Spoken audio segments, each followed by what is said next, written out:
and you go to Washington to hire a lobbying firm, this is what you get. You get a big lobbying firm. Half the lobbyists are Republicans. Half of them are Democrats. And so what happens is, when the Republicans are in power, the Republican lobbyists take the lead. They spread the corporate money around. When the Democrats are in power, the Democratic lobbyists take the lead. And they spread the money around. They're pushing the same agenda. There is no difference. This is what I mean when I say nothing will change if we trade a crowd of corporate Republicans for corporate Democrats. It's why we have to have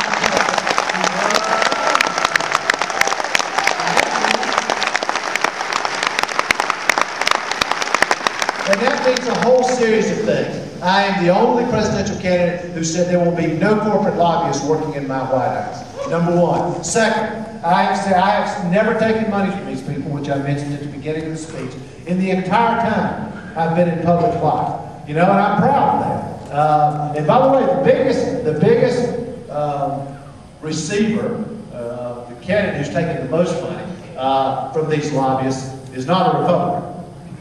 I'll let you guess who it is. She'll be in town. So what we need to do is we need to say no to these people. We need to say no to their money. We need to say no to their improper influence on what's happening in the democracy. Listen, they're perfectly entitled to be heard, but they ought to be heard with exactly the same voice that you are, that your mother and father, that your children are.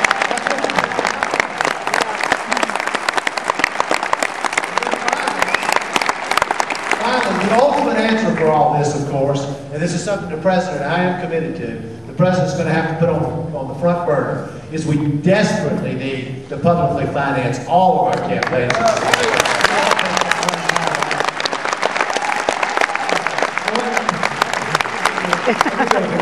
promise back here. Well, how about this lady, right smack in the middle? Hi.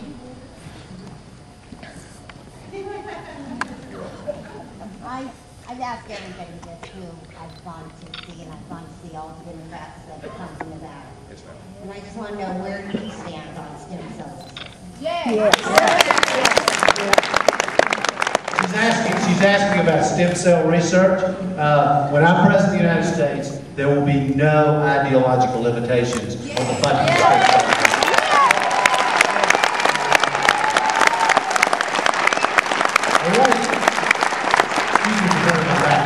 I wanted to broaden that question just for a minute, because I actually think George Bush has been the most anti-science president in America.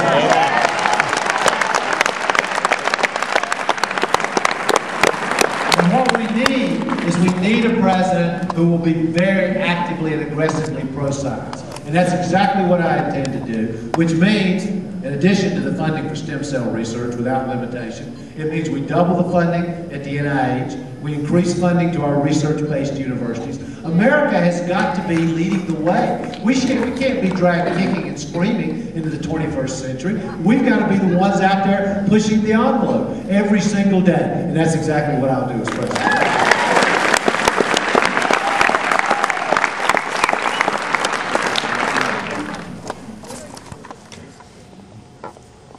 What are your thoughts, and what will you do for illegal immigration, or illegal immigrants in this country? The question is about illegal immigration. I think there are several things that need to be done.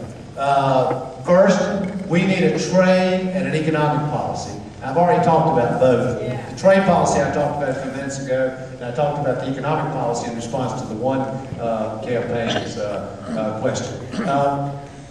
If you think about what's happening, when NAFTA was passed, what we were promised was it would create jobs in America and it would improve economic conditions in Mexico so that workers there would have no incentive to immigrate to America. Both those things were false.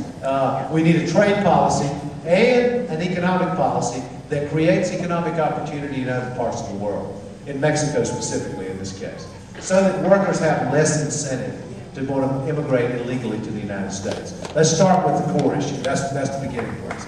Second, our border is a mess, and it does need to be secured. Now, what I would do is use, my wife has this great example. I suspect most of you have been in a Blockbuster before. My wife has this example. She says, whenever you walk into Blockbuster, you always hear, if you don't see anybody, you hear somebody's voice saying, "Welcome to Blockbuster." It seems like if you can figure out when somebody's coming into Blockbuster, we should be able to figure out when they're coming into the United States. And there is actually some truth to that. There's technology that's available to us that we're not using, like unmanned drones. I'm not for building a fence all the way across the southern border. I think that's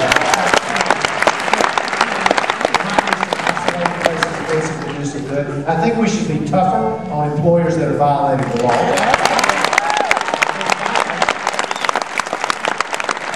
And finally, this is the most divisive issue. For the 11 to 14 million who are here, what I believe is, I'm not for amnesty, but I am for a path to earn citizenship.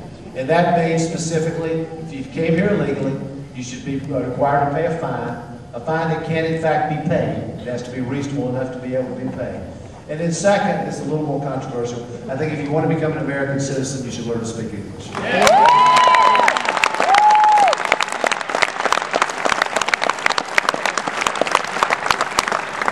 Last night in the debates, there was a passing comment that kept me awake when I went to bed last night, that President Bush could put a hammerlock on future presidents by extending our stay in Iraq for a period of 100 years. And I went to bed thinking, could he really do that? And if so, how? He couldn't do that without the approval of Congress, could he? He can't do it at all. We know that Bush would keep us in Iraq indefinitely. And I hope, sometimes in these debate settings, it's a little hard in a 90-second answer from the candidates to understand what the differences are on these things. But there is a difference even between the three of us about how quickly we would get out of Iraq. And what I have said